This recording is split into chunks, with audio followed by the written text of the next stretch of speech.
कल हम लोगों ने पढ़ा था कंज्यूमर रिसर्च के बारे में। उसमें से हमने पढ़ लिया था फोकस ग्रुप, कि फोकस ग्रुप में कैसे क्वेश्चंस पूछे जाते हैं, कंपनी वाले कैसे टारगेट फोकस ग्रुप करते हैं और अपनी रिक्वायरमेंट के हिसाब से इंफॉर्मेशन कैसे निकालते हैं। आज हम पढ़ेंगे प्रोजेक्टिव टेक्निक्स, कि प्रोजेक्टिव टेक्निक्स के जरिए कैसे फर्म या ऑर्गेनाइजेशन इंफॉर्मेशन कलेक्ट करते हैं अपने करस्पॉन्डेंट या कंज्यूमर से। ठीक, और इसमें उस जो इंफॉर्मेशन जो कलेक्ट करते हैं उसका कैसे इस्तेमाल करते हैं। तो आज हम पढ़ते हैं कि हमारे पास जो प्रोजेक्टिव टेक्निक्स हैं उसका इस्तेमाल हम लोग कैसे करेंगे। तो let's start. Qualitative collection method, projective technique. हाँ, एक चीज और, कि जो ये हम अभी तक जितना भी इंफॉर्मेशन कलेक्ट कर रहे थे that is your qualitative collection, मतलब कि ये क्वालिटेटिव इंफॉर्मेशन है, इसमें से क्वांटिटेटिव इंफॉर्मेशन नहीं है अभी। क्वालिटेटिव इंफॉर्मेशन का मतलब कि हम उनके बिहेवियर के, उनके टेस्ट के, इन सब के बारे में हम एनालाइज कर रहे हैं। ठीक, तो अब अगर हम ये क्वालिटेटिव इंफॉर्मेशन कलेक्ट कर रहे हैं, तो जैसे अगर हमें चाहिए कि कोई हम फूड प्रोडक्ट लॉन्च कर रहे हैं, तो फूड प्रोडक्ट लॉन्च करने के लिए हम टेस्ट, किस तरह का टेस्ट चाहिए उनको, इस तरह का टेस्ट चाहिए उनको, तो वो टेस्ट को कोई नंबर में डिफाइन नहीं कर सकते हैं। टेस्ट को नंबर में डिफाइन नहीं कर सकते हैं। तो क्या होता है कि वो आपको टेस्ट इसका अच्छा है, खराब है, मीडियम है, इस तरह से बताएंगे।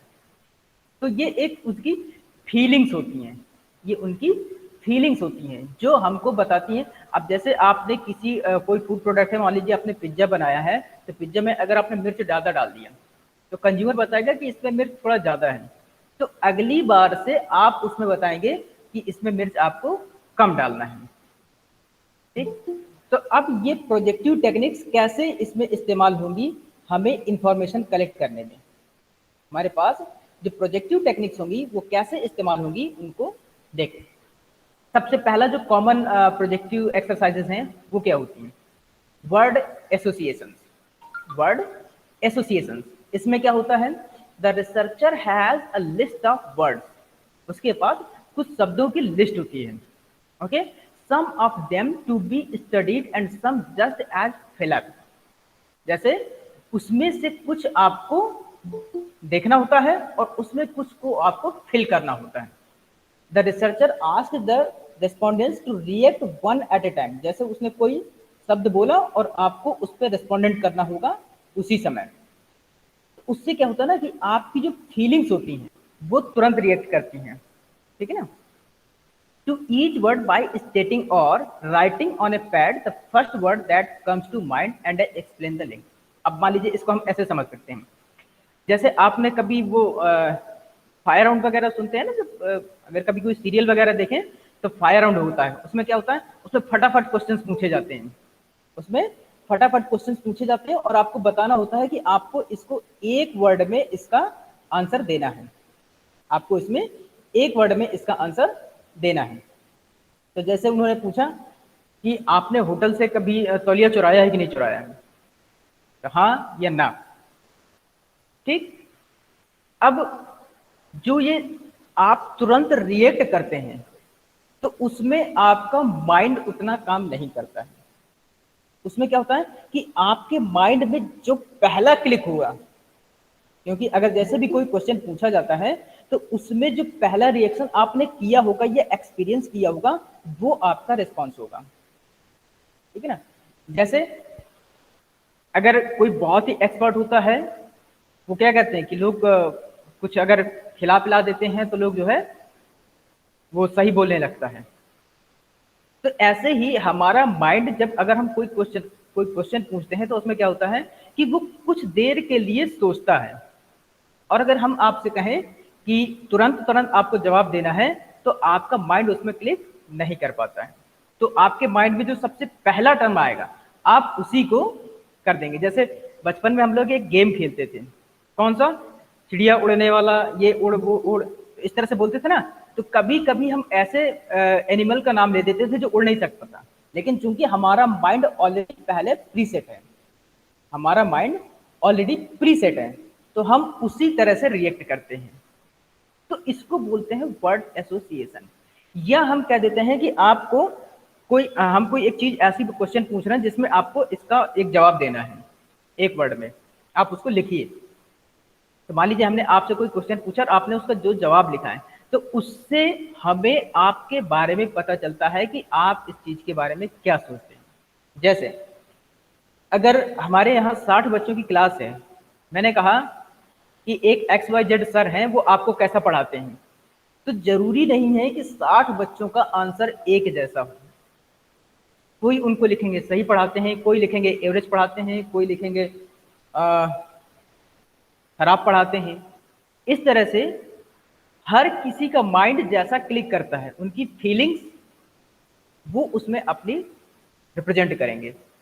तो ऐसे ही जो कंपनीज होती हैं वो क्या करती हैं, कंज्यूमर की फीलिंग्स का या उनके इमोशंस की स्टडी करते हैं।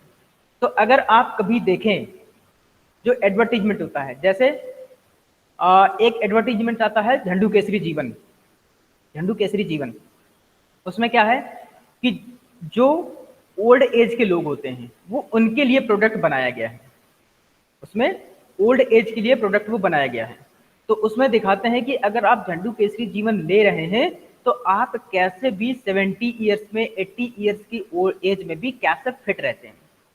तो उसमें क्या करते हैं कि जैसे बच्चे वगैरह होते हैं या माता पिता होते हैं, तो वो बच्चे अपने माता पिता को वो देते हैं कि अगर आप ये रहेंगे तो फिट रहेंगे। इसी तरह से जो छोटे बच्चे होते हैं उनके प्रोडक्ट जब लॉन्च किए जाते हैं तो उसमें भी मदर और चाइल्ड का रिलेशनशिप दिखाया जाता है, मदर और चाइल्ड का रिलेशनशिप दिखाया जाता है। क्यों? क्योंकि वो उनके बीच में कुछ इमोशंस और फीलिंग्स होती हैं तो जो उनको अटैच करती हैं। तो कंपनी जानती है कि हर मदर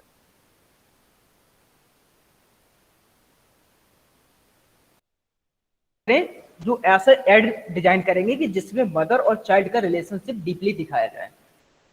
उससे क्या होगा कि उससे कंज्यूमर इंपैक्ट होता है। उसमें मेनली एक्चुअली अगर हम मार्केटिंग की बात करें तो मार्केटिंग में हम कभी भी प्रोडक्ट नहीं बेचते हैं, हम मार्केटिंग में कभी भी प्रोडक्ट नहीं बेचते, हम क्या बेचते हैं, फीलिंग्स, इमोशंस। हम जो है फीलिंग्स और इमोशन सेल करते हैं। अब जैसे अगर हम बात करें, हम ये अभी फीलिंग्स और इमोशंस की बात करें, अब अगर कहें कि जो फेयर एंड लवली है, फेयर एंड लवली है उसको लगाने से आदमी गोरा हो जा रहा है, तो क्या हम फेयर एंड लवली बेच रहे हैं? नहीं, हम फेयर एंड लवली नहीं बेच रहे हैं। We are selling fair colour, जो हमारे यहाँ माना जाता है कि ये ब्यूटी का एक स्टैंडर्ड है। जो फेयर कलर है वो ब्यूटी का एक स्टैंडर्ड है। तो इस वजह से कंपनी आपकी इस फीलिंग का कि आपको फेयर कलर चाहिए, इस फीलिंग को सेल कर रही है कि हमारा जो प्रोडक्ट है उससे आप फेयर कलर पा सकते हैं। तो मेन चीज फेयर एंड लवली नहीं है, आपकी वो फीलिंग है जो आप उसको इस्तेमाल करने के बाद सोचते हैं कि हाँ मैं फेयर कलर में हो गया। सिमिलरली आप देखें तो ऐसे ही जो आपके ब्रांड एम्बेसडर होते हैं, ब्रांड एम्बेसडर का मतलब कि जो आपके हीरो होते हैं या आपके जो आइडियल्स होते हैं उनको ब्रांड एम्बेसडर क्यों बनाया जाता है? लक्स का देख लीजिए, लक्स में मोस्टली जो बॉलीवुड की एक्ट्रेस हैं उनका इस्तेमाल किया जाता है। क्यों? क्योंकि आप उनसे इमोशनली अटैच रहते हैं। मैंने कल भी बताया था कि जब हम ये ब्रांड एम्बेसडर या एडवर्टीजमेंट जो भी सेलेक्ट करते हैं तो हम ये देखते हैं कि उनका कितनी फैन फॉलोइंग है, उनकी कितनी फैन फॉलोइंग है, तो वो समझते हैं कि ये लोग इससे अटैच हैं। अब जैसे मैंने देखा कि बहुत से, मैंने क्या आप लोगों ने भी देखा होगा कि बहुत से लोग अगर किसी बॉलीवुड एक्टर के फैन हैं तो अगर वो कोई कोल्ड ड्रिंक प्रेफर करता है या कोई ऐसे प्रोडक्ट प्रेफर करता है तो लोग भी उसको प्रेफर करते हैं। इससे क्या होता है, कंपनी की जो सेल बढ़ती है तो वो इसके लिए, उस कंपनी की सेल को बढ़ाने के लिए ही उस एक्टर को वो करोड़ों रुपए पे करते हैं। क्यों? क्योंकि केवल उसके ये कहने से कि हाँ मैं भी इस प्रोडक्ट को इस्तेमाल करता हूं, उसकी सेल बढ़ जाती है। इसकी भी एक रिसर्च होती है, इसकी एक रिसर्च होती है, जैसे हम कंज्यूमर रिसर्च की बात कर रहे हैं तो हम इसकी भी एक रिसर्च होती है कि जब अगर हमने इस एक्टर को अपने प्रमोशनल एड के लिए लिया है तो उस प्रमोशनल एड के पहले कंपनी की सेल कितनी थी और उसके बाद जब हमने इस एक्टर को एज ए ब्रांड एम्बेसडर लिया है तब उसकी सेल कितनी है। तो हम इसकी एक रिसर्च करते हैं, ठीक है ना। नेक्स्ट बात करते हैं sentence completion. Sentence completion, the researcher has a series of incomplete sentence that the respondent need to complete with a word और फ्रेज। अब इसमें क्या होता है, ये प्रोजेक्टिव टेक्निक्स क्या है। प्रोजेक्टिव टेक्निक्स ये हैं कि आप प्रोजेक्ट करते हैं कि कस्टमर क्या सोचता है। प्रोजेक्टिव का मतलब प्रोजेक्ट करना, प्रोजेक्शन लगाना। तो इसमें हम कुछ ऐसे सेंटेंस लिख देते हैं, जैसे आपने अभी कुछ आपके व्हाट्सएप पर मैसेज आते होंगे या फेसबुक पर मैसेज आते हैं कि उसमें फिल इन द ब्लैंक्स भरने होते हैं, फिल इन द ब्लैंक्स भरने होते हैं। जैसे मैंने लिखा कि the most soap that you like, जब तो सबसे ज्यादा पसंद जो आप साबुन को करते हैं कौन सा है, मैंने अब उसमें डैश छोड़ दिया। अब आपको उसमें फिल करना है, ठीक, आपने उसमें फिल कर दिया। ठीक, अब इसी तरह से जब कोई हम ऐसा प्रोडक्ट लॉन्च करते हैं जिसमें आपके इमोशंस या फीलिंग होती है, तो हम क्या करेंगे, हम लिखेंगे the person to whom you love most in your family. कोई ऐसा पर्सन जिसको आप अपनी फैमिली में सबसे ज्यादा पसंद करते हैं, तो आप लिखेंगे मदर, फादर, ब्रदर, सिस्टर, जो भी है। तो उससे एक क्या आइडिया लगता है कंपनी को कि उसके पास जो इंफॉर्मेशन आएगी वो क्या होगी, वो उस इंफॉर्मेशन को उसमें इस्तेमाल करेगा जब वो अपना प्रोडक्ट लॉन्च करेगा। कैसे, मान लीजिए आपके पास 1000 रेस्पोंडेंट आए, कंपनी ने 1000 रेस्पोंडेंट कलेक्ट किए। अब उसमें से ये पता चला कि 1000 में से 700 लोगों ने ये कहा है कि हम अपने फादर को सबसे ज्यादा पसंद करते हैं या हम अपने फादर को सबसे ज्यादा लाइक करते हैं। तो अब अगर कंपनी को मान लीजिए कोई गिफ्ट आइटम वाली कंपनी है तो वो इस तरह के प्रोडक्ट डिजाइन करेगी कि उसको अपने फादर के लिए लोग उसको दे सकें।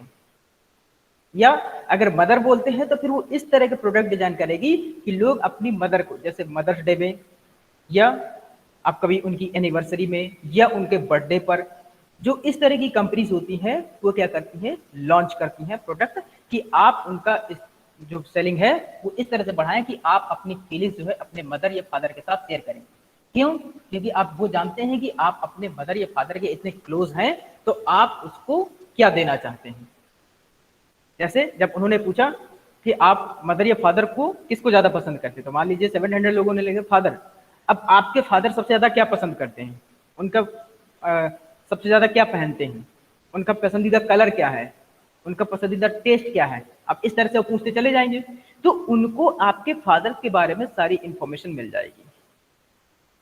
तो उससे क्या करेंगे, वो इस तरह के प्रोडक्ट डिजाइन करेंगे जिसमें से आपके फादर के लिए वो बेनिफिशियल हो। ठीक, तो ये कहलाते हैं आपके प्रोजेक्टिव टेक्निक सेंटेंस कंप्लीशन। ठीक, जिसमें से रेस्पोंडेंट को क्या करना होता है, एक फ्रेज या एक दो वर्ड में उस सेंटेंस को कंप्लीट करना होता है जिससे उनके बारे में पता चल जाता है। दूसरा, photo visual for story telling. इसमें क्या करता है, the researcher creates select a series of photos of consumer, different brands और product range of print ads etcetera to serve as a stimuli. अभी स्टिमुलाई की हम बात करेंगे कि स्टिमुलाई क्या होता है, ये बहुत इंपॉर्टेंट चीज है, आपने इसको कई जगह पढ़ा होगा, अभी सेकंड सेमेस्टर में भी पढ़ा होगा, हो सकता है फर्स्ट में भी पढ़ा हो, थर्ड में भी पढ़ा हो। The respondents are asked to discuss और tell a story based on their response to a photo और सम अदर विजुअल स्टिमुलस। हम इसको अभी थोड़ा कंज्यूमर से हट करके थोड़ा हम बाहर लेते हैं। जब आप कंपनी में जॉब के लिए जाते हैं, जब आप कभी कंपनी में जॉब के लिए जाते हैं, मान लीजिए आप एक कंपनी में जॉब के लिए गए, वहां पर एचआर मैनेजर बैठा है, ठीक, आप गए, आपने उसको ग्रीटिंग किया और उसने कहा बैठिए। वो आप वहां पर कुछ तस्वीरें लगी होंगी, वो कहेगा कि एक तस्वीर को शो करेगा कि देखिए इस तस्वीर के बारे में आपके क्या ख्याल है, आप बताइए कि आप इस तस्वीर के बारे में क्या सोचते हैं। तो उससे क्या होगा कि आप उसको बताएंगे कि सर इस तस्वीर में ऐसा है, ये इस तरह की चीजें हैं। आप उससे फिर, मैं अभी एक एग्जाम्पल लेता हूं, चलिए मैं खुद एक अभी ऐसा कुछ डिजाइन क्रिएट करता हूं जिसमें से अगर आप चाहें तो उसको बता सकते हैं कि वो क्या चीज है। ठीक, मैंने यहाँ पर एक ब्लैंक पेज लिया है, मैंने यहाँ पर एक ब्लैंक पेज लिया है और यहाँ पर मैंने एक सर्किल बना दिया, ये मैंने सर्किल बना दिया और इसको मैंने ये डार्क कर दिया। ठीक, अब मैं कह रहा हूं कि आपको इसके बारे में लिखना है। आपको जो ये मैंने यहां पर डायग्राम दिया है, ये पेज है, इसके बारे में आपको लिखना है, वो भी पूरे आपको 15 लाइनें, आपको 15 लाइनें इस पेज में जो सर्किल दिया है और इस पेज के अबाउट जो है आपको लिखना है। तो क्या सब लोगों में से कोई, आप में से कोई बता सकता है कि ये हम इसका क्या इस्तेमाल कर सकते हैं, ये क्या चीज है, ये कैसे इस्तेमाल होगा, हम इसका क्या यूज कर सकते हैं? बता सकता है कोई कि why I have created this, ये क्या चीज है? कोई आइडिया कर दे सकता है?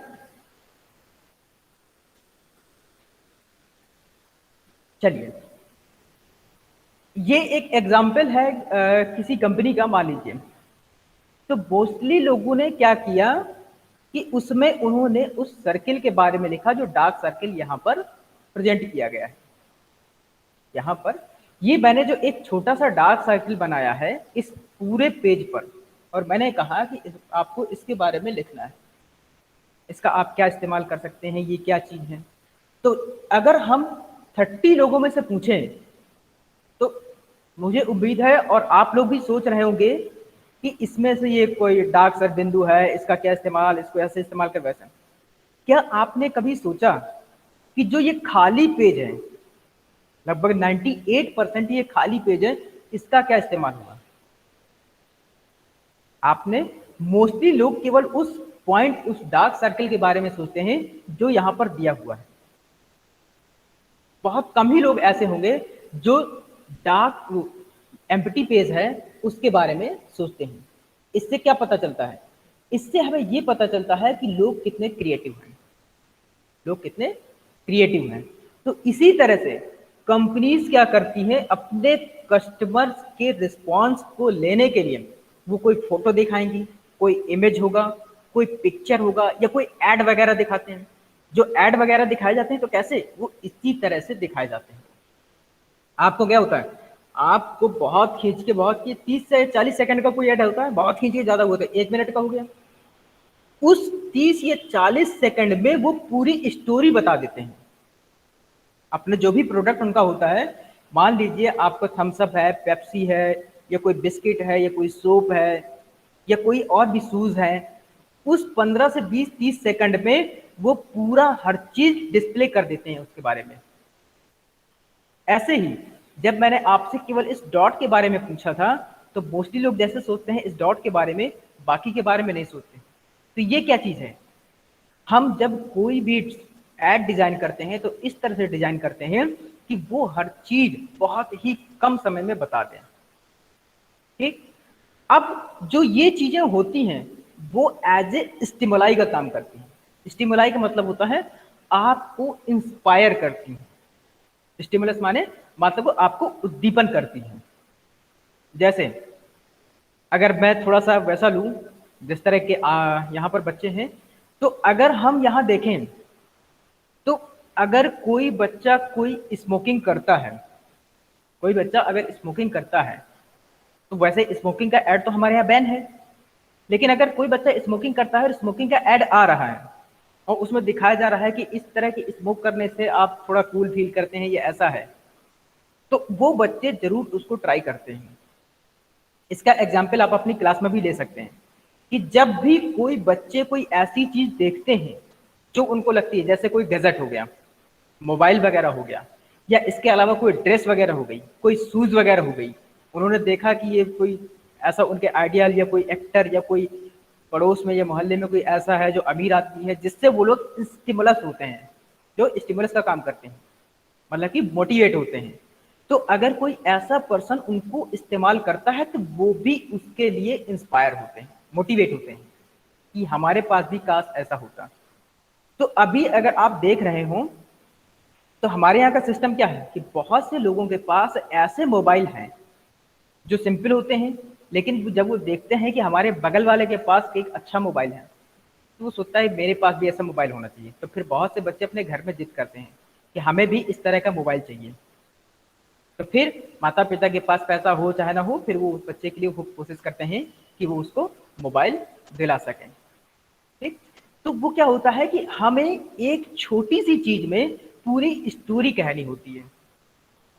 अगर आप जैसे बीबीए मार्केटिंग कर रहे हैं या एमबीए कर रहे हैं या एचआर वगैरह जो भी करेंगे आगे चल कर, अब मान लीजिए कि आप आगे मैनेजर बन गए, तो आपको जब एड डिजाइन करने के लिए कहा जाएगा या आप एड डिजाइनर बन गए, क्योंकि आप ही लोग जाकर के बनेंगे, तो ये क्या होगा कि आपको बहुत कम शब्दों में अपनी बात कहनी होती है। फॉर एग्जाम्पल के तौर पर मान लीजिए कि अगर मुझे अपनी कंपनी की सेल को डिनोट कर, मुझे 5 साल की या 10 साल की या 15 साल की सेल को दिखाना है, मुझे अपनी कंपनी की 15 साल की सेल को दिखाना है, तो उसको मैं क्या कहूंगा कि मैंने 2001 में इतना सेल किया था, 2002 में इतना, या फिर मैं केवल एक ग्राफ बना दूं और उसमें मैं सारा सबको डिनोट कर दूं। वो क्या, केवल एक्स एक्सिस और वाई एक्सिस होगी और एक लाइन बना दूंगा मैं, केवल जो लीनियर ग्राफ होता है उसमें से मैं सारा सब कुछ डिनोट कर सकता हूं 15 साल के डेटा को। ठीक, तो इससे क्या होता है, पूरी 15 साल की कहानी मैंने केवल एक इमेज में रिप्रेजेंट कर दिया। तो इस तरह से हम पूरी स्टोरी एक एड या एक विजुअल या एक फोटो के जरिए बता सकते हैं। तो इस तरह की जो प्रोजेक्टिव टेक्निक्स होती है वो आपको इंफॉर्मेशन कलेक्शन में हेल्प करती है। The next one is role playing. Role playing करने के लिए is quite similar to story telling. ये लगभग लगभग स्टोरी टेलिंग के बराबर ही है। However, instead of telling a story, the participants will be given a situation and asked to act out of the role, often with the regard to a product or brand or a particular selling situation. जैसे वहां पर हमने क्या किया था, एक photo दिखाया था या एक इमेज, कोई या ब्रांड प्रोडक्ट ऐसा कुछ भी हमने वहां पर शो किया था। अब यहाँ पर हम क्या कहते हैं कि हम यहाँ पर कोई एक एक्ट दे देंगे, कोई एक सिचुएशन दे देंगे और कहेंगे कि इस सिचुएशंस के हिसाब से आपको एक्ट करना है। जैसे आप कभी जब सुना होगा कि आपके फ्रेंड्स या कभी इंटरव्यू के लिए जाते हैं मार्केटिंग वगैरह में, तो क्या बोलते हैं, आप जब मार्केटिंग एग्जीक्यूटिव के लिए या किसी और जॉब के लिए गए तो वो कहते हैं कि लीजिए ये आपके पास एक पेंसिल रखिए और इसको मुझे बेच करके दिखाइए। ये आमतौर पर होता है इंटरव्यू में, आपने मूवीज में भी देखा होगा कि जब इंटरव्यू में आप जाते हैं तो आपको कहा जाता है कि चलिए ये करके दिखाइए। आपने वो आपको जो है उसका रोल प्ले करना होता है। अगर आप सेल्समैन की जॉब के लिए जा रहे हैं, अब अगर आप मैनेजर की जॉब के लिए जा रहे हैं तो आपको एक ऐसी सिचुएशन दे दी जाएगी जहां पर आपको उसको हैंडल करना होगा। मान लीजिए आपको 10 या 15 लोगों का एक ग्रुप दे दिया गया और आपसे कहा जाएगा कि आपको अब इनको हैंडल करना है, अगर एज ए टीम लीडर आप जो है वहां पर जॉब के लिए जा रहे हैं। इसका सबसे अच्छा एग्जाम्पल क्या है, जैसे हम यहाँ पर आपको सीआर बनाते हैं, हम क्या करते हैं कि आपको कहते हैं कि आपको इस क्लास को हैंडल करना है, ठीक है। और इसके लिए सबसे बढ़िया जो स्टडी होती है that is case studies. Case study में क्या होता है कि हम आपको कुछ केस देंगे और उसमें से आपको ये सोचना है कि you are in that situation, आप उस सिचुएशन में हैं and now you have to handle the situation. अब आपको उस सिचुएशन को हैंडल करनी है, you have to handle the situation. क्यों, क्योंकि हमने आपको दिया, मान लीजिए कि जैसे एक केस है, एक कंपनी है, आप वहाँ के सेफ्टी इंचार्ज हैं, ठीक, सेफ्टी इंचार्ज हैं या सेफ्टी मैनेजर हैं। अब उस कंपनी में आग लग गई, आग लगने से कंपनी को काफ़ी लॉस हुआ, कुछ एम्प्लॉय घायल हो गए, घायल होने के बाद उसमें से कंपनी को जो मॉनेटरी लॉस और जो ह्यूमन लॉस, ये दोनों तरह से लॉस होता है। उसके कारण एनालाइज किए जाते हैं, एनालाइज करने के बाद कुछ रिजल्ट आते हैं। ये जब सारे रिजल्ट आ जाते हैं तो अब आपको कहा जाएगा कि अब बताइए आपकी ये सिचुएशन कैसे हुई और यहाँ पर आपको क्या करना चाहिए था। उसमें फिर क्वेश्चन पूछे जाते हैं, ठीक। तो फिर ये कहा जाएगा कि आप यहाँ पर इसको हैंडल करना चाहिए। तो ये कुछ कंडीशंस होती हैं जहां पर आपको इस तरह के सिचुएशन, ये केस स्टडी होती है। तो मोस्टली अगर देखा जाए तो बड़े जो इंस्टीट्यूट होते हैं वहाँ पर केस स्टडीज बेस्ड जो स्टडी होती है वो ज़्यादा होती है। हमारे यहाँ क्या है, मोस्टली थ्योरेटिकल चलता है, लेकिन जो अच्छे अच्छे इंस्टीट्यूट जैसे आईएम्स वगैरह है तो वहाँ पर केस स्टडीज भी चलती है, और केस स्टडीज को डिजाइन भी खुद ही डिजाइन भी करना होता है। अगर मैं कहूँ आपसे खुद ही कहूँ कि आप एक मैनेजर हैं और वहाँ पर आपको ऐसी सिचुएशंस क्रिएट करनी है, जैसे आपको सेल्स बढ़ाने वाली सिचुएशंस क्रिएट करनी है। सेल्स बढ़ाने के अलावा आपको मान लीजिए एचआर मैनेजर पर है तो आपको जो रिक्रूटिंग प्रोसेस है उसके लिए एक सिचुएशन क्रिएट करनी है। ये सारी सिचुएशंस आपको क्रिएट करनी पड़ती हैं और फिर उसको सॉल्व भी करना पड़ता है। तो ये सारी ऐसी टेक्निक्स हैं जिसके जरिए आप इंफॉर्मेशन कलेक्ट कर सकते हैं। ठीक, इसके बाद अगला जो क्वालिटेटिव कलेक्शन मेथड है that is metaphor analysis. Metaphor analysis इसमें क्या होता है, आपके थॉट्स और कम्युनिकेशन, इसका जो बेसिक फंडा है वो थॉट्स एंड कम्युनिकेशन है। Means the qualitative collection method metaphor analysis based on the belief that metaphors are the most basic method of thought and communication. Means much of communication is non-verbal and that people do not think as much in words as they do in image. मतलब कि जैसा लोग सोचते हैं हो सकता है कि वो उस तरह की इमेज में ना होते, वैसा नहीं करते, जैसा मोस्टली लोग सोचते हैं वैसा लोग नहीं करते हैं। आगे देखिए, गैल्टमैन मेटाफर इलिसिटेशन टेक्निक, ये एक टेक्निक है, एग्जाम्पल के तौर पर लिया जा रहा है। ये combines collage research and metaphor analysis to bring to the surface the mental model and the major themes और construct that drive consumer thinking and behaviour. ठीक, कैसे, इसको एग्जाम्पल के तौर पर लेते हैं। Respondents are asked to find pictures that describe their thoughts, feelings and beliefs about product companies and brands. मान लीजिए कि मैंने आपको अपनी कंपनी पे एक ब्रांड दिखाया, जैसे हम लोग क्या है, जैसे इंडस्ट्रियल विजिट के लिए जाते हैं ना, तो वहां पर क्या होता है, मान लीजिए हम पार्ले-जी कंपनी में गए, तो पार्ले-जी कंपनी में उसका ब्रांड वगैरह दिखाया जाता है, उनके प्रोडक्ट दिखाए जाते हैं। अब कहा जाएगा कि आप इसके बारे में बताइए, पहले वो खूब अच्छे से दिखा देते हैं, उसके वीडियो ये सबको दिखा देते हैं, और फिर उससे आपकी फीलिंग्स, आपके थॉट्स, आपकी बिलीफ उस प्रोडक्ट या कंपनी या उस ब्रांड के बारे में पूछे जाते हैं। ठीक, तो फिर आप जो भी बताते हैं उसका एनालिसिस किया जाता है, उसका एनालिसिस किया जाता है। और ये केवल जैसे हम बता, अभी मैं बोल रहा हूँ कि आप जैसा करेंगे, तो यहाँ पर कोई एक पर्सन नहीं होता है, यहाँ पर नंबर ऑफ पर्सन होते हैं, यहाँ पर नंबर ऑफ पर्सन होते हैं, मतलब कि यहाँ पर जो सैंपल होता है वो हजारों में होता है, हजारों में सैंपल होता है, वो कोई एक लोग नहीं होता है। तो उसका जब एनालिसिस करते हैं तो हर के रिस्पॉन्सेस को वो एनालाइज करते हैं कि किस पर्सन ने क्या रिस्पॉन्स किया था। ठीक, तो इस तरह के जो कलेक्शन मेथड होता है हम बोलते हैं उसको मेटाफर एनालिसिस, जो हमारे मोस्टली थॉट्स और कम्युनिकेशन और बिलीफ्स पर डिपेंड होता है। ठीक, नेक्स्ट है looking in, qualitative collection method. अभी ये हम क्वालिटेटिव, इसके बाद हमें क्वांटिटेटिव भी देखना है। ठीक है, तो qualitative collection method looking in, अभी अगर किसी को प्रॉब्लम हो तो पूछेगा भी, चाहे तो पूछ सकते हैं। Look at information from threads and posting on social media including blogs and discussion forums, ये आजकल सबसे ज्यादा चल रहा है।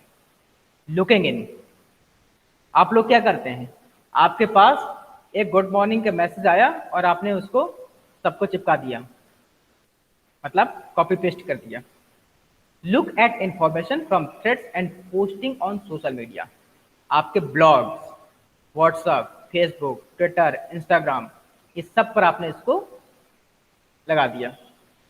Emerging field of consumer research that works to interpret online conversation, आजकल इसका जो मार्केट है वो इतना ज़्यादा हो गया है, जो फेसबुक, ट्विटर और ये सारी जो चीज़ें चल रही हैं वो इतना ज़्यादा इनकम करती हैं इससे कि आप सोच भी नहीं सकते। आप फेसबुक को पैसा देते हैं क्या? कभी नहीं देते हैं। आप जो है फेसबुक को पैसा कभी नहीं देते। आपने उसमें अकाउंट खोला, आप चैटिंग करते हैं, आप उसमें वीडियो कॉलिंग करते हैं, आप लोगों से बात करते हैं, सब कुछ। क्या फेसबुक आपसे इसका पैसा लेता है? नहीं। वो क्या है, केवल आपका डाटा ही तो खर्च होता है, वो भी केवल अपने बेनिफिट के लिए आप उसका इस्तेमाल कर रहे हैं। तो फिर फेसबुक आपको ये फैसिलिटी क्यों दे रहा है? फेसबुक आपको इतनी फैसिलिटी क्यों दे रहा है? उसका रीजन ये है कि जब आप फेसबुक पर जाते हैं तो क्या देखते हैं कि वहां पर आपको बहुत से ऐसे, जब आप अपना अकाउंट खोलते हैं तो वहां पर आपके अकाउंट पेज के अलावा भी बहुत सी चीजें देखने को मिलती हैं, बहुत सी चीजें देखने को मिलती हैं। वो किसकी होती हैं? वो किसी और की होती हैं। तो ऐसी बहुत सी कंपनीज फेसबुक में भी अपने पोस्टर डालती हैं, केवल किस लिए कि लोग उस कंपनी को देखें और उसके बारे में जानें, और इसके लिए वो पैसा पे करती हैं फेसबुक को, वो भी कुछ टाइम के लिए होता है। अब ऐसा नहीं कि आप हमेशा अगर अपना अकाउंट पेज खोलेंगे तो हमेशा वही दिखेगा, वो भी कुछ टाइम ड्यूरेशन के लिए होता है। मतलब कि हो सकता है 2 दिन, 3 दिन, 1 दिन, आधा घंटा, 1 घंटा, क्योंकि जब आप एक बार अकाउंट अपना पेज ओपन करेंगे तब हो सकता है कोई दूसरा ऐड हो, थोड़ी देर बाद ओपन करेंगे तो हो सकता है कोई दूसरा ओपन ऐड हो। इससे क्या होता है, वो पैसा पे करते हैं कंपनी को। और किस तरह से? इसमें इनकम होती है पर क्लिक पर, इनकम होती है पर क्लिक पर। मतलब कि अगर आपने अपना अकाउंट पेज खोला, ठीक, और उस किसी भी ऐड पर जो कि फेसबुक के उस पेज पर शो हो रहा है, आपने उसमें अगर एक बार क्लिक कर दिया, अब उसको आप देखें या ना देखें, पढ़ें या ना पढ़ें, उसका पैसा जो है फेसबुक के अकाउंट में चला जाएगा पर क्लिक पर। अब इसे सोचिए कि दुनिया में कितने लोग हैं और वो कितने लोग फेसबुक इस्तेमाल करते हैं और कितनी बार वो क्लिक होता होगा। अब इससे आप एक दिन में फेसबुक की इनकम का अंदाजा लगा सकते हैं, और ये केवल एक ऐड से है। ऐसे ही उसमें मिलियंस ऑफ ऐड चलते हैं। अगर मान लीजिए एक बार जो है आपने क्लिक किया, अब फेसबुक के मान लीजिए 10 करोड़ यूजर हैं, 10 करोड़ यूजर में से आपने जो एक बार जो है लगभग कितना 1 करोड़ यूजर ने क्लिक किया, वो भी एक ऐड को, मतलब कि हम ये मान के चलते हैं केवल उसका 10%, जितने भी यूजर हैं उसका 10% एक यूजर ने क्लिक किया, ठीक। अब ऐसे ही उसके पास कम से कम मिलियंस ऑफ ऐड हैं, तो उससे उसकी कितनी इनकम होगी आप इसका अंदाजा लगा सकते हैं। तो आप समझें कि उस फेसबुक की इनकम कितनी होगी, ठीक है ना। ये है आपका सोशल मीडिया की ताकत, that is looking in. Looking in का मतलब केवल देखने भर के लिए। आजकल एक नया मार्केटिंग का कॉन्सेप्ट आया है, आई मार्केटिंग का। आई मार्केटिंग में क्या है, तो उसमें केवल जब आप किसी मॉल में या किसी दुकान में जाते हैं, मैं आपके पड़ोस की किराने की दुकान की बात नहीं करता, हो सकता है वो भी उस टेक्निक का इस्तेमाल करता हो आई मार्केटिंग का। कौन सी टेक्निक है वो, कि वो ऐसे प्रोडक्ट को ज्यादा सामने रखता है जिसकी डिमांड ज्यादा हो या लोग ज्यादा पसंद करते हैं, इसको बोलते हैं आई मार्केटिंग। जब आप किसी मॉल में जाते हैं तो प्रोडक्ट इस तरह से रखे जाते हैं कि वो आपकी नजर में पड़े। ये आई मार्केटिंग का नया कॉन्सेप्ट है, याद रखिए। आपकी नजर उसमें पड़ेगी तो एक बार आप उसको अगर उठा करके भी देखते हैं तो कोई भी ऐसा नया प्रोडक्ट जो कंपनी ने लॉन्च किया होता है आपकी इंफॉर्मेशन में आ जाता है, आपकी जानकारी में आ जाता है। आप कभी मॉल में जाइए तो आप वहां पर ऐसे ऐसे प्रोडक्ट देखेंगे जो आपने कभी सुने भी ना हो।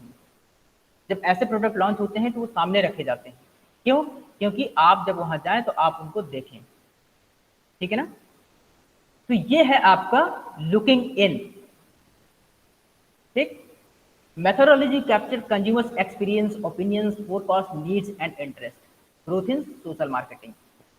ये आपने इसकी जो लुकिंग इन है, जो आई, जो आपकी आंख है कितना कवर करती है। जैसे जब आप उसमें जाते हैं मॉल में तो एक एरिया होता है, क्योंकि आपकी आई की एक लिमिटेशन है कि आपको कितना देखना है, ठीक। तो वो प्रोडक्ट भी इस तरह से रखे जाते हैं कि आपकी आंखें मैक्सिमम से मैक्सिमम उसमें देख सकें। ये अभी आपको बहुत इजी और आसान लगता है, लेकिन अगर हो सकता है कि आप भविष्य में कभी उस पोस्ट पर पहुंचेंगे तब आप इन चीज़ों की कॉन्सेप्ट को समझेंगे। जैसे जब हम अगर आपके घर में जाते हैं तो जो आपकी बेहतरीन चीज़, हम आपके घर में कोई मेहमान आता है तो कहाँ बैठाते हैं? मान लीजिए ड्राइंग रूम में। तो जब ड्राइंग रूम में बैठाते हैं तो आप जो है आपका जो बेडरूम है वहाँ पर उतनी सजावट नहीं होगी जितना कि आपके ड्राइंग रूम में होगी। ड्राइंग रूम की सजावट ही अलग होती है जहाँ आप लोगों को बैठाते हैं। ऐसा क्यों होता है? वो इसलिए होता है कि जब भी कोई आए और आपके ड्राइंग रूम को देखे तो ये कहे कि हाँ, ये घर के लोग अच्छे हैं और ये घर बहुत अच्छा है। इसी तरह से सिमिलर यही कॉन्सेप्ट, यही फीलिंग, यही इमोशंस कंपनी वाले भी, ऑर्गेनाइजेशन वाले भी इस्तेमाल करते हैं कि जब आप जाएं और वहाँ देखें तो कितना अच्छा ये प्रोडक्ट लगा हुआ है, ये प्रोडक्ट कौन सा है, आप उसको देखें। केवल इस चीज़ के लिए कंपनी काफ़ी पैसा खर्च करती है। तो ये कुछ ऐसी टेक्निक्स थी क्वालिटेटिव इंफॉर्मेशन को कलेक्ट करने के लिए। क्वालिटेटिव इंफॉर्मेशन को कलेक्ट करने के लिए मतलब इसमें क्या था, केवल आपकी फीलिंग्स, आपके इमोशंस, आपके बारे में आपके ओपिनियंस, आपके एक्सपीरियंस, ये सारा का सारा इससे कंपनी को जितनी भी टेक्निक्स मैंने बताई हैं मिल जाता है सर्वे से।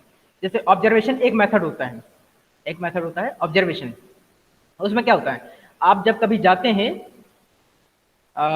बैठते हैं, आप 5 स्टार होटल में जाएंगे, वहां पर जाएंगे तो लोग ऑब्जर्व करते हैं कि आप कैसे बैठ रहे हैं, आप कैसे खाना खा रहे हैं, आप कैसे ऑर्डर कर रहे हैं, ये सारी चीज़ें। क्योंकि जब वहाँ पर आप देखेंगे जो वहाँ का वेटर होता है तो आपके ऑर्डर करने के तरीके से ही समझ जाएगा कि आप किस कैटेगरी के हैं। जब वो ऑर्डर करेंगे आप ना तो आप समझ जाएंगे, एक ढाबे पे खाने वाला आदमी, एक 5 स्टार पे होटल पे खाने वाला आदमी, दोनों में बहुत अंतर होता है। अगर किस जो हमेशा ढाबे पर खाता हो उसको 5 स्टार में आप ऑर्डर के लिए भी भेजा जाए तो वो कुछ हेजिटेशन करेगा, संकोच करेगा, उसका मेन्यू कार्ड ही अलग तरीके से देखने का तरीका होता है। ये सारी चीज़ें डिपेंड करती हैं, ठीक है ना। तो ये क्या है, आपका ऑब्जर्व किया जाता है सारा सारा। अब बात करते हैं, ये तो हो गई क्वालिटेटिव टेक्निक्स, अब होती है quantitative techniques. Quantitative techniques mostly primary research, मतलब कि ये वो मेथड होते हैं जहां पर आपको डेटा खुद से पहली बार कलेक्ट करना होता है। डेटा आपको खुद से पहली बार कलेक्ट करना होता है, मतलब कि अभी यहां पर जो था वो पहली बार नहीं था। ये भी आप जो कर रहे थे, आप ये एक्सपीरियंस ये सब कर रहे थे। अब प्राइमरी का मतलब है कि आप इंफॉर्मेशन जो कलेक्ट कर रहे हैं, आप जो इंफॉर्मेशन कलेक्ट कर रहे हैं, आपको उसमें से ऑब्जर्व करके या कुछ एक्सपेरिमेंट करके या कुछ क्वेश्चंस पूछ करके,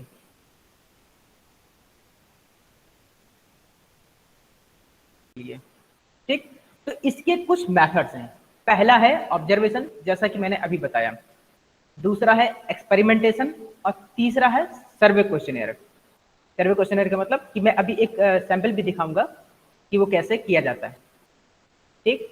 तो क्वांटिटेटिव रिसर्च क्या होती है? The objective of quantitative research is to develop mathematical models, theories and और हाइपोथेसिस फिनोमिना। अब यहाँ पर देखिए, ये एक बहुत ही अलग कॉन्सेप्ट है और इसमें थोड़ा सा ऊपर लेवल का हो गया। अभी तक हमने जो किया था उसमें क्या था कि हम अपने प्रोडक्ट को सेल बढ़ाने के लिए, अपनी कंपनी की इंफॉर्मेशन कलेक्ट करने के लिए करते थे। अब यहाँ पर जो हम इंफॉर्मेशन कलेक्ट कर रहे हैं वो इस्तेमाल होगी मॉडल्स जनरेट करने में या कोई थ्योरी जनरेट करने में। कोई भी मॉडल या थ्योरी को जनरेट करने में यहाँ पर क्या होगा, हाइपोथेसिस अज्यूम करनी है। मान लीजिए, फॉर एग्जाम्पल के तौर पर मान लीजिए कि मुझे एक कंपनी ने एक प्रोजेक्ट दिया है जिसमें मुझे उस प्रोडक्ट को लॉन्च करना है, कोई एक न्यू प्रोडक्ट लॉन्च करना है, ठीक। अब उससे रिलेटेड मुझे इंफॉर्मेशन कलेक्ट करनी है और मुझे ये देखना है कि उस प्रोडक्ट का कानपुर में स्कोप है कि नहीं है। तो इसके लिए मैं एक हाइपोथेसिस क्रिएट करूंगा। इसके लिए मैं एक हाइपोथेसिस का मतलब परिकल्पना, मैं एक हाइपोथेसिस क्रिएट करूंगा कि हमारा ये प्रोडक्ट कानपुर में सक्सेस होगा, ये मेरी परिकल्पना है। अब इस परिकल्पना से रिलेटेड मैं इंफॉर्मेशन कलेक्ट करूंगा। उस इंफॉर्मेशन को मैं कुछ स्टैटिस्टिकल टूल, मैथमेटिकल मॉडल्स इस्तेमाल करके उसको एनालाइज करूंगा उस इंफॉर्मेशन को, और फिर मैं बताऊंगा कि जो मैंने परिकल्पना की थी वो सही है या गलत है। अगर आपके पास उसमें स्टैटिस्टिक्स में हो तो आपने पढ़ा होगा नल हाइपोथेसिस और अल्टरनेटिव हाइपोथेसिस। ये आपको टेस्ट करनी होती है, T test, Z test, F test, ANOVA, correlation, regression, ये सब आपने पढ़ी होंगी। ठीक, तो ये हाइपोथेसिस टेस्ट होती हैं, Mann Whitney test, Kruskal test, ये सारे सारे। फिर quantitative methods can be used to verify which of such hypothesis are true. तो ये क्वांटिटेटिव मेथड है, ये बताते हैं कि इनमें से कौन सी हाइपोथेसिस सही है और कौन सी हाइपोथेसिस सही नहीं है। जब हम स्टैटिस्टिकल टूल अप्लाई करते हैं तो हम ये देखते हैं कि अगर हमारी हाइपोथेसिस सही है तो हम जो इंफॉर्मेशन है उसको एज ए थ्योरी मान करके उसको अपनी स्ट्रेटजी बना करके ऑर्गेनाइजेशन में अप्लाई कर सकते हैं। मान लीजिए जब हमने हाइपोथेसिस किया तो हमारे पास जो हाइपोथेसिस ट्रू या फॉल्स जो भी आती है वो हमारी काम आती है स्ट्रेटजी फॉर्मुलेशन में, जो हम आगे ऑर्गेनाइजेशन में इस्तेमाल करेंगे। ठीक, और इसमें जो क्वेश्चन पूछे जाते हैं थोड़ा ब्रॉड क्वेश्चन पूछे जाते हैं और पार्टिसिपेंट से हम डेटा कलेक्ट करते हैं। देखते हैं अभी जो मैंने किया था, जो अपनी पीएचडी में मैंने किया था, अगर मेरे पास अभी पड़ा होगा तो मैं आप लोगों को शो करूंगा कि कैसे क्या होता है। ठीक, अभी जब क्वेश्चनर मेथड आएगा, सर्वे क्वेश्चनर, तो मैं उसमें आपको शो करूंगा। ठीक, पहला है data collection method, that is observational research. इसमें क्या करना होता है, केवल हमको देखना होता है। जैसे आप क्लास में जब बैठे होते हैं, मैं क्लास ले रहा हूं, 30, 40, 50 बच्चे जो भी क्लास में हैं।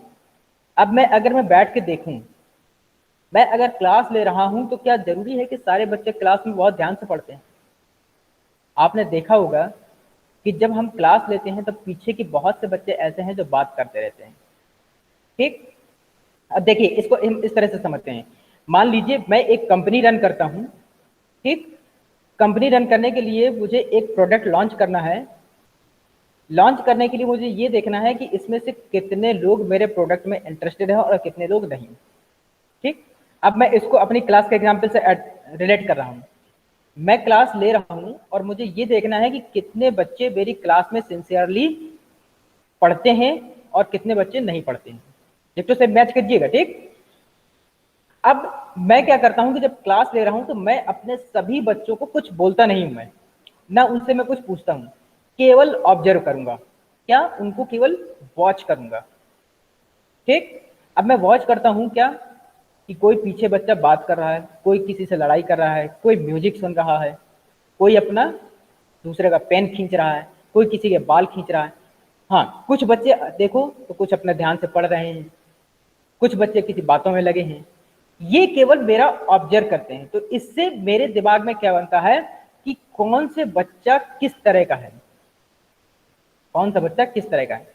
भले ही जो बच्चे पीछे बात कर रहे हों या शरारतें कर रहे हों, पढ़ने में होशियार हों, लेकिन जब मैं उनको ऑब्जर्व कर रहा हूं तो मैं अब मेरे दिमाग में उनके प्रति एक मेंटालिटी बन गई है कि मुझे इनको कितने मार्क्स देना है, कितने मार्क्स नहीं देना है, किनको कितने मार्क्स देना है। ये एक मेरे दिमाग में मेंटालिटी बनेगी। क्यों? क्योंकि मैंने उनको ऑब्जर्व किया है और मैंने उनको एनालाइज किया है कि कौन से बच्चे कैसे हैं।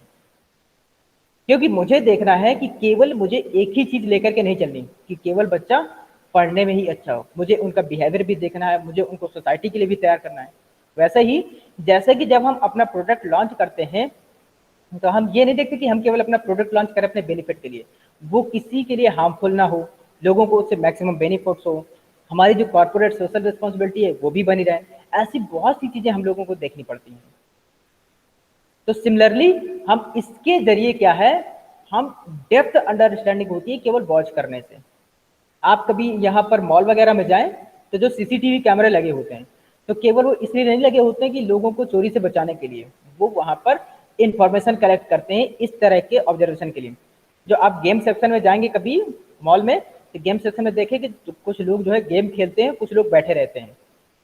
वो देखते हैं कि कौन से लोग कैसे गेम खेलते हैं, कौन से लोग ज्यादा गेम खेल रहे हैं। ठीक, ये हम सारा ऑब्जर्व करते हैं। तो इससे क्या होता है, जो रिसर्चर होता है, जो कंपनी होती है, उसको प्रोडक्ट को सिंबलाइज करने में हेल्प मिलती है, उसको प्रोडक्ट को सिंबलाइज करने में हेल्प मिलती है। ठीक, अब हम इसको थोड़ा इसी ऑब्जर्वेशन को मैकेनिकल ऑब्जर्वेशन से जोड़ देते हैं। मैकेनिकल ऑब्जर्वेशन मतलब कि ये मान के चलिए थोड़ा टेक्नोलॉजी का इस्तेमाल कर रहे हैं। टेक्नोलॉजी का इस्तेमाल मतलब अब हम अभी तो हम खुद बैठकर देख रहे थे कि कौन क्या ऑब्जर्व कर रहा है, अब हम वहां पर नहीं हैं, अब हम वहां पर नहीं है। अब हमने क्या किया, हमने एक वीडियो कैमरा लगा दिया, हमने एक वीडियो कैमरा लगा दिया और हम पूरा ऑब्जर्व कर रहे हैं। अगर आप मोस्टली देखें जो मैकडॉनल्ड्स के जो आउटलेट होते हैं तो वहां पर वीडियो कैमरा लगा होता है। वहां पर क्या होता है कि जब कस्टमर्स लोग आते हैं तो जैसे ही कस्टमर्स एंटर करते हैं तो कस्टमर के एंटर करने से, मैकडॉनल्ड्स में आप देखेंगे कि सेल्फ सर्विस होती है, मैकडॉनल्ड्स में सेल्फ सर्विस होती है, तो कस्टमर के एंटर करने से लेकर के उनके प्रोडक्ट लेने और कंज्यूम करने तक सब कुछ मॉनिटर किया जाता है।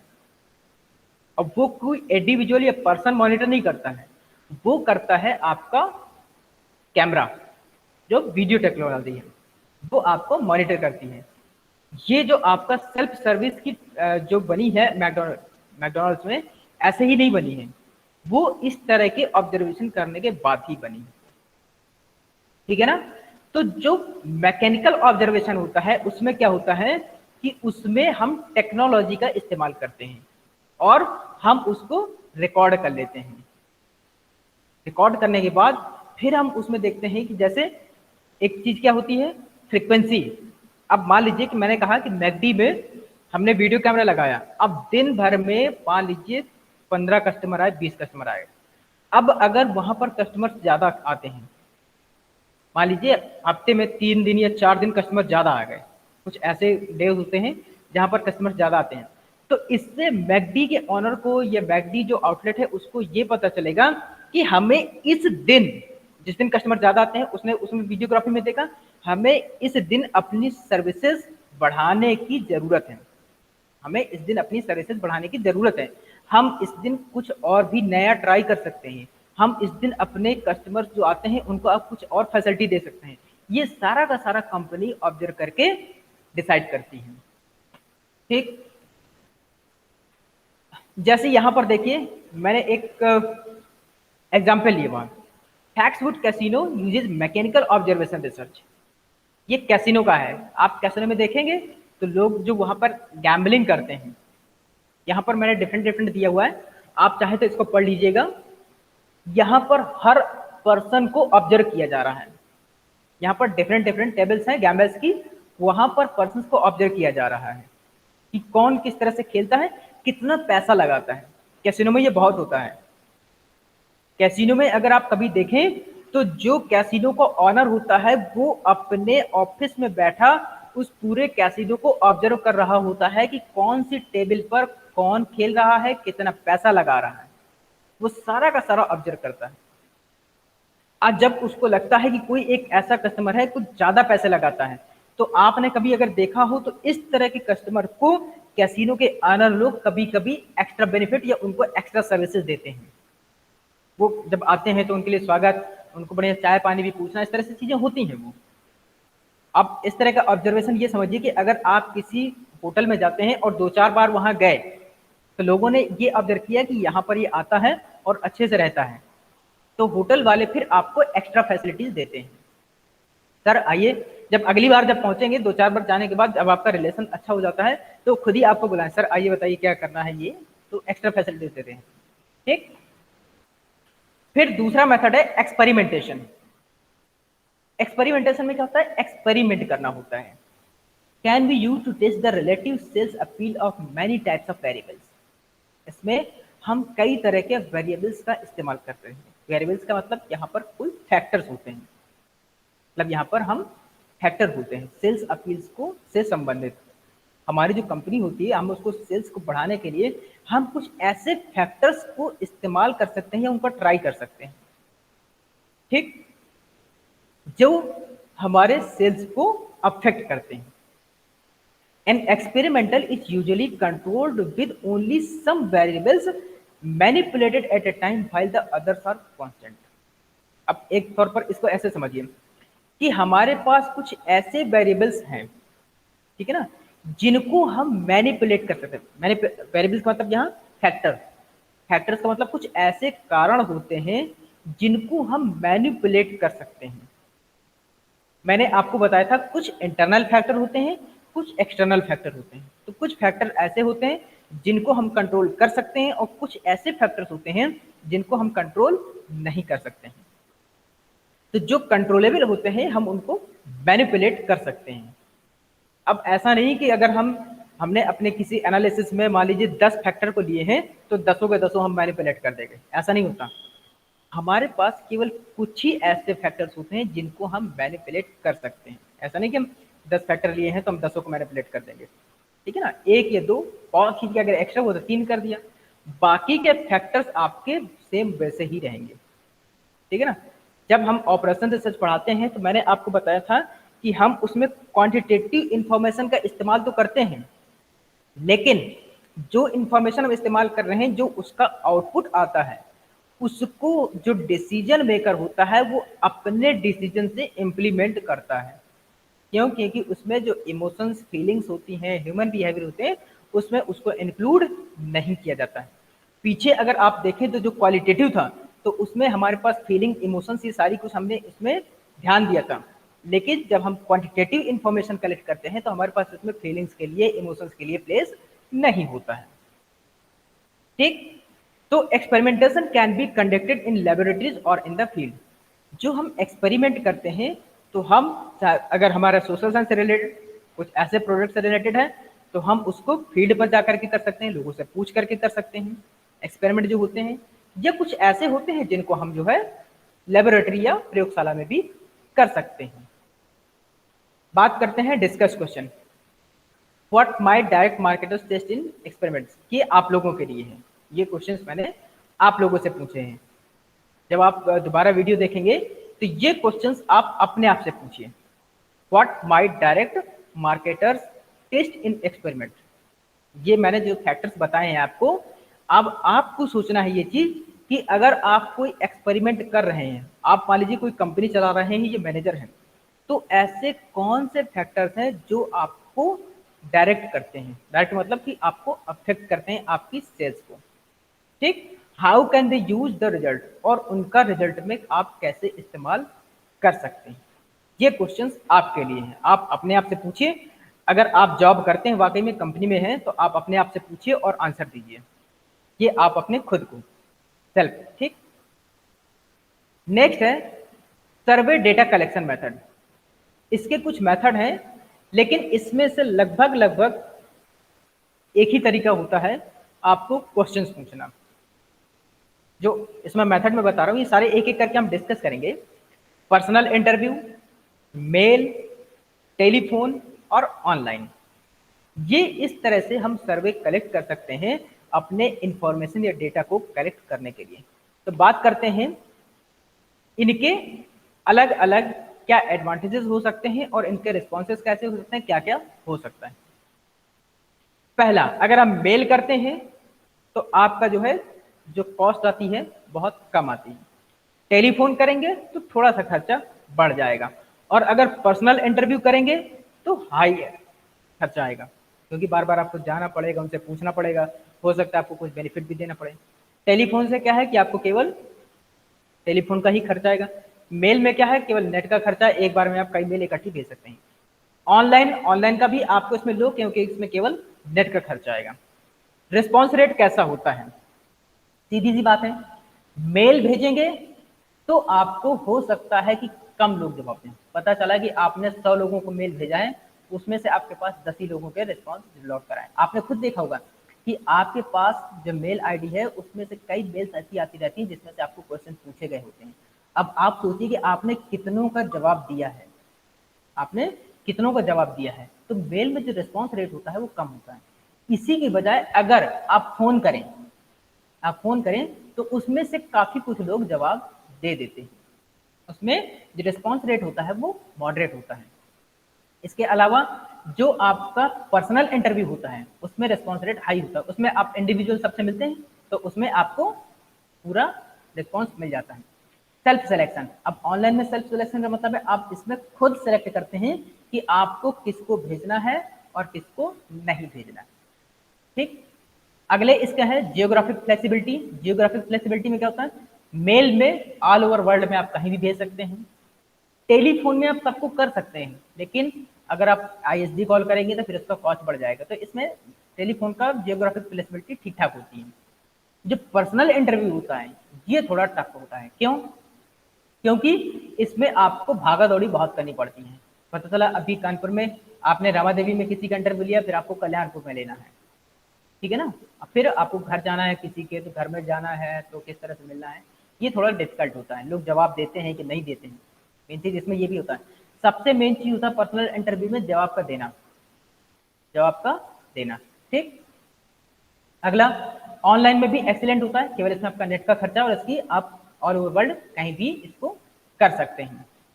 इंटरव्यूअर बायस, इंटरव्यू बायस में मेल होती है तो इसमें कोई बायस नहीं होता है, क्योंकि आपने मेल भेजा वो अपने हिसाब से जवाब देकर के भेज देगा।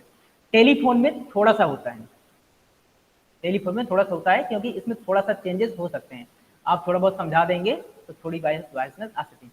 पर्सनल इंटरव्यू इसमें तो काफी ज्यादा चांस है प्रोबेबलेमेटिक, इसमें काफी ज्यादा बायसनेस होती है, मतलब फिर आपको अगर जवाब अपने हिसाब से चाहिए तो फिर क्वेश्चन भी आप उसी हिसाब से पूछते हैं। ऑनलाइन में भी कोई बायसनेस नहीं होती है। फिर इंटरव्यूअर सुपरविजन, इंटरव्यूअर का जो सुपरविजन है, मेल में कुछ भी नहीं होता, ऑनलाइन में भी कुछ भी नहीं होता। टेलीफोन में थोड़ा सा उसको ध्यान देना पड़ता है, टेलीफोन जो होता है तो उसमें जब क्वेश्चन पूछते हैं तो उसमें थोड़ा ध्यान देना पड़ता है। पर्सनल इंटरव्यू में ये बहुत मुश्किल है थोड़ा, क्योंकि जब आप इंडिविजुअली बात करते हैं तो फिर उसमें अपनी पर्सनल बातें भी होती हैं, तो थोड़ा सा दिक्कत होती है। और जो क्वालिटी ऑफ रिस्पॉन्स होता है वो सबसे बढ़िया होता है पर्सनल इंटरव्यू में, क्यों, क्योंकि जब आप किसी के क्लोज होते हैं और डायरेक्ट क्वेश्चन पूछते हैं तो आप उसको बेहतर तरीके से क्वेश्चन पूछ सकते हैं। ठीक, मेल में और टेलीफोन में जो क्वालिटी रिस्पॉन्स होते हैं वो थोड़ा ठीक ठाक होते हैं, और पर्सनल इंटरव्यू ऑनलाइन में एक्सीलेंट होते हैं। ठीक, तो ये सारा आपका हो गया पूरा डेटा कलेक्शन का मेथड। अब मैं थोड़ा सा आपको दिखा देता हूं कि जो मैंने किया था वो क्या था।